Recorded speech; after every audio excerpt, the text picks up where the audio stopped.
ম্যাগনেটে বঞ্চিত স্বজন প্রীতি প্রশ্নভাস এটা ডিভাইসের কারণে যে ছাত্রছাত্রী ভাই বোনেরা উল্টোপাল্টা পথে নোংরা পথে চাকরি ছিনিয়ে নিয়েছে এবং তাদের সম্ভাবনার সুযোগ ছিল, তাদেরও সম্ভাবনার সুযোগটা একদিনে 20টা 25টা 30টা পরীক্ষা নিয়ে গলা টিপে হত্যা করা হয় এই যে চাকরি প্রত্যাশী ভাই বোনেদের সেই আশা প্রত্যাশাকে।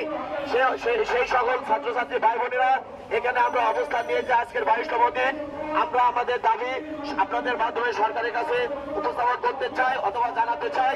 এই মুহূর্তে আমাদের মূল বক্তব্য, মূল দাবি হলো যারা বঞ্চিত তাদের দাবিকে আমলে নিয়ে তাদের কথা শুনুন। তাদের যুক্তি যদি যৌক্তিক হয় তাহলে তারা যে সূত্রে যেভাবেই হোক আবেদন করতে পারুক, সেই সুযোগটা প্রদান করা হোক। সরকার সিদ্ধান্ত নিবে তারা কিভাবে আবেদন করবে। সিদ্ধান্ত নেওয়ার ক্ষেত্রে আমরা কোনো মত প্রকাশ করতে চাই না, আমরা আমাদের তথ্য আগে থেকে বলতে চাই না।